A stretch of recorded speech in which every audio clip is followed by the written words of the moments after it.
Hi Lakshmi గారు, ఎలా ఉన్నారు? హాయ్ అండి, బాగున్నాను. మీరు ఎలా ఉన్నారు? చాలా బాగున్నా. ఓకే. ఓకే, యాక్ట్రెస్ అలాగే ఇన్ఫ్లుయెన్సర్ కేటగిరీలో అవార్డు వచ్చింది, ఎలా ఫీల్ అవుతున్నారు? సో ఫస్ట్ ఆఫ్ ఆల్ టీఎస్ఎఫ్ఏ వాళ్ళకి అలాగే కళారాజ్యం మీడియా వాళ్ళకి థ్యాంక్ యూ సో మచ్. ఎందుకంటే ఈ అవార్డ్కి నన్ను సెలెక్ట్ చేసినందుకు ఐఎమ్ సో హ్యాపీ అండి. అంటే మనకి అవార్డు రావడం అనేది మన డ్రీమ్ ఉంటుంది చాలామందికి. కొంతమందికి కొన్ని ఆస్కార్ కొట్టాలనేది పెద్ద డ్రీమ్ ఉంటుంది. ఇప్పుడు మీకు అంటే ఈ డ్రీమ్, ఏ అవార్డు కొట్టాలని డ్రీము, అసలు ఏ రోల్స్ ఇంకా చేయాలని?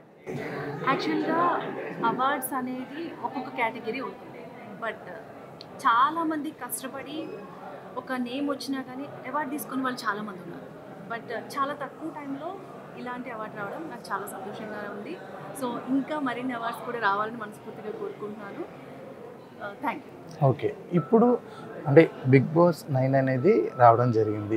ఒకవేళ ఈ లక్ష్మి గారు బిగ్ బాస్ 9లో చూడొచ్చా? యాక్చువల్గా ప్రజెంట్ సోషల్ మీడియాలో నేను బిగ్ బాస్కి వెళ్తున్నాను అనేది ఒక ట్రోల్ అయితే అవుతుంది. సో చూడాలండి, వెళ్తానా లేదా అనేది నాకు కూడా తెలియదు, ఇంకా క్లారిటీ లేదు. సో ఏదైనా క్లారిటీ వస్తే మాత్రం ఫస్ట్ మీకే చెప్తాను. సరే, నాకు ఒక క్వశ్చన్. ఒకవేళ బిగ్ బాస్కి వెళ్ళాలి అంటే అసలు ఎందుకు వెళ్ళాలి, ఎందుకు వెళ్ళాలనుకుంటున్నారు? అసలు మీరు బిగ్ బాస్ చూస్తున్నారు, ఎప్పుడైనా చూసారు? నేనా? ప్రతి ఎపిసోడ్, ప్రతిరోజు ఎపిసోడ్ నాకు తెలుసు. మీరు బిగ్ బాస్ ఎందుకు చూస్తున్నారు? చూస్తే మీకు ఏమొచ్చింది? ఆహా, మీకు చెప్పండి. నేను చూస్తే నాకు నేను క్లారిటీ సరే ఓకే. ఇప్పుడు మీరు ఇంటర్వ్యూ చేస్తున్నారు. ఓకే, నేను ఎందుకు చూస్తాను అంటే అసలు ఒక మనిషి అక్కడ ఎలా ఉంటాడు, ఎలా ఉండాలి, మనం అక్కడ ఎలా ఉంటే మనకి బయట ఆదరణ ఎలా వస్తుంది, మనం ఎదగడానికి ఒక ప్లాట్ఫామ్. ఇంతకుముందు జబర్దస్త్ అనేది ఒక ప్లాట్ఫామ్, ఇది ఒక ప్లాట్ఫామ్. సో నేను కూడా నేనేంటో ఒకవేళ వెళ్ళాల్సి వస్తే నేనేంటో ప్రూవ్ చేసుకోవడానికి.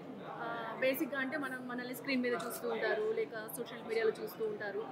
బట్ అంతవరకే చూస్తారు. బట్ ఒక పర్సన్ అంటే ఏ టైంకి ఎట్లా రియాక్ట్ అవుతారు, మిగతా వాళ్ళతో ఎలా మింగిల్ అవుతారు, సో ఏ టైంకి ఎట్లా రెస్పాండ్ అవుతారు అనేది జనాలకి తెలుస్తుంది.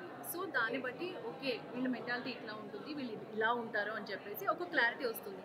సో దాంతోపాటు మనకు కూడా ఒక మంచి నేమ్ వస్తుంది అండ్ ఫేమ్ కూడా వస్తుంది. ఓకే, పేమెంట్ కూడా వస్తుంది. వస్తుంది. ఓకే, ఇప్పుడు బిగ్ బాస్ షోలో మీకు ఇష్టమైందంటే ఏంటి? నిజంగా చెప్పాలంటే నేను ఇప్పటివరకు బిగ్ బాస్ షో ఒక్క సీజన్ చూసాను. అది కూడా అభిజిత్ గురించి చూశాను తప్ప తర్వాత నేను ఎప్పుడు చూడలేదు అసలు. ఓకే, పోనీ బిగ్ బాస్ అభిజిత్దే అంటే నేనే చెప్తాను. ఇప్పుడు చాలామందికి నామినేషన్ రోజు అంటే ఇంట్రెస్ట్ ఉంటుంది, ఏమంటారా అని. కొంతమందికి సండే, నాగార్జున గారి సండే ఫన్గా ఉంటుంది, సాటర్డే అగ్రెసివ్, అలా కొన్ని టాస్క్లు. అలా మీకేంటి ఏదంటే ఇష్టం? నాకు టాస్క్లు అంటే బాగా ఇంట్రెస్ట్. ఓకే, ఇప్పుడు ఒకవేళ వెళ్ళి కొట్టుకోమంటే అందరం మీకు తెలుసు కదా, ఎలాగ ఫైట్స్ ఎక్కువ ఉండాలి. కాకపోతే ఏంటంటే నేను చూస్తూ ఉంటాను అందరూ కొట్టుకుంటూ ఉంటే, నేను వెళ్ళి ఎవరితో ఫైట్ చేయలేను. తొందరగా ఒక మాట కూడా నేను అనలేను ఎవరిని.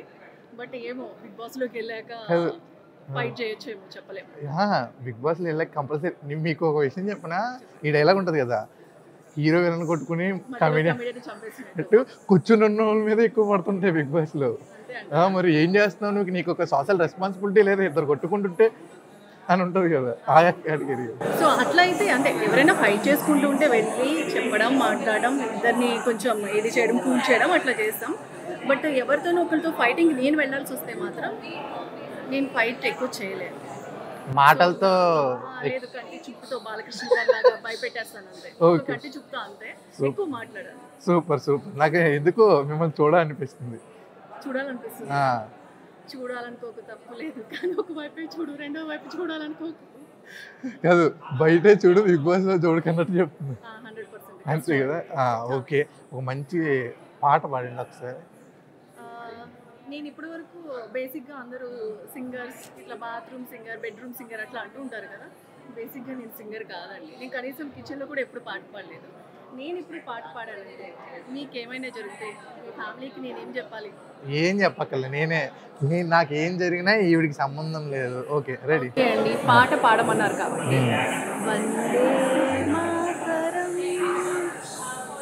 వందే అరే ఏంట్రా ఇది? మీరు పాట అడిగారండి అంతవరకు, అది ఏ పాట అని కూడా చెప్పలేదు కాబట్టి నాకు నచ్చిన పాట. అంటే నాకు చిన్నప్పటి నుంచి స్కూల్లో ఇదే పాట. నాకు ఎందుకో బయటతో కాదు ఇంటర్వ్యూతో కొంచెం గట్టిగా మాట్లాడాలని ఉంది. త్వరలో ఇంటర్వ్యూలో కలుద్దాం. అంతవరకు మీరు హ్యాపీగా కెరీర్ని ఎలా సాగుతూ ఉండండి. ఓకే, మంచిగా మళ్ళీ బిగ్ బాస్లో చూస్తాం. అంతవరకు stay tune to Telugu 7. Thank you so much.